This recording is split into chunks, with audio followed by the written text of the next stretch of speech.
Let's now look at around the country, so to speak, a tour of right-wing media, more reactions to Joe Biden's COVID diagnosis. We will start with OAN. This is One American News anchor Alison Steinberg gleefully reporting that President Joe Biden has COVID and asking her followers to weigh in to predict, is he going to die? Well, what do you know? Double vax, double boosted Biden just got COVID. What do you think is going to happen? Will he come back and say he's so glad he got the shots because it could have been much worse? Or do you think he's going to? Let me know your thoughts down below. Yeah. When she says, do you think he's gonna, she does kind of like the neck slice motion. I don't know if that's some kind of strange filter, by the way, on this individual. It's unclear.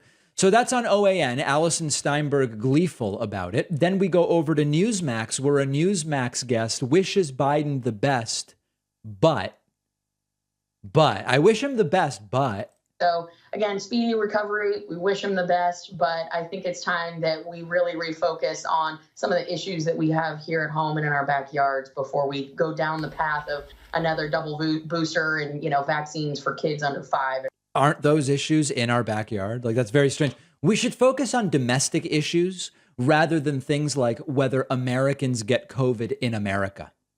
Sounds like a domestic issue, ma'am.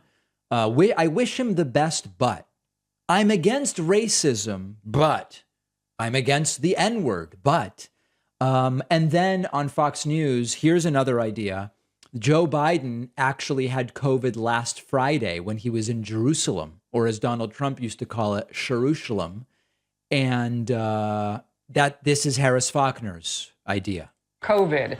I'm Harris Faulkner. You were in the Faulkner Focus. The White House has said that he is experiencing what they are calling mild symptoms. He's now in isolation. The president has referenced his health during his recent visit to Jerusalem. In his own words, let's watch. Right. I was making a speech and I had a terrible headache. Excuse me, a terrible headache. And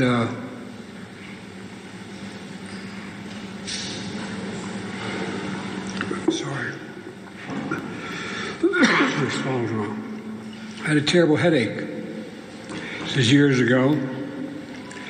And I did a very stupid thing. So again, the president's struggling a bit there. We do know the White House doctors, the White House has announced that they do not believe his symptoms from COVID began before yesterday. That was last Friday, what we showed you. Just for perspective. That's perspective in the Faulkner Focus on Fox News. I mean, listen, the timing of it suggests that he probably didn't have COVID last Friday. I'm guessing that with a cough like that, he would be tested.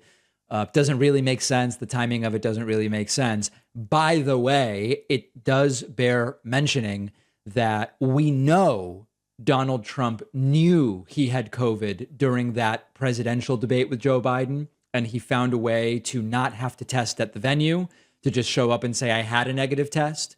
And that's crazy. That's completely and totally nuts. So there was no mention of that by Fox News at the time. But here's a story that they will gladly speculate on, even if it doesn't really make too much sense. So basically, as expected, reporting on Biden's COVID diagnosis, anti-vax, glee, speculation about whether he will die, conspiracies about karma and pretending to have cancer, just about everything you could imagine. We have the next David Pakman Show viewer town hall coming up Tuesday, July 26th at 6 p.m. Eastern. Everyone's welcome to call in. We will open the phone lines via Discord, and I will just take questions, question after question after question. It will be streaming live on the Pakman Live YouTube channel. That's the other YouTube channel, youtube.com/Pakman Live. I hope you'll be there. And I also hope that you'll sign up at joinpakman.com and become a member. When you are a member, you get a priority phone line to call into the town halls, which is, I would say, a beautiful thing. You can use the coupon code OBAMNA to get a discount off of your membership at joinpakman.com. We'll take a quick break. Great to see you here on this Friday show. As many of you know, I'm a busy person. I don't always have the exact correct nutritional plan for my meals every single day. And that's why I also take a multivitamin and a couple of supplements. But doing them all separately can be a little bit time consuming, which is why Athletic Greens is just fantastic. And they're one of our sponsors. I've been using the Athletic Greens since last year. It just really simplifies nutrition. I just do a scoop of the AG1 and I'm getting 75 high quality vitamins and minerals and my probiotics, and it's all from whole food sources. I drink it in the morning. I know I'm good. I don't have to be messing around with different pills and supplements or whatever, or spend time planning what time of day do I need to take each one. I just get it all with one scoop. You can put it in a smoothie. You can drink it straight. It tastes great. And then I'm just good for the day. It supports gut health, and I'm getting everything that I need and I'm looking for. Athletic Greens is giving my audience a free 1-year supply of vitamin D plus 5 free travel packs when you go to athleticgreens.com/Pacman, and the link is down below.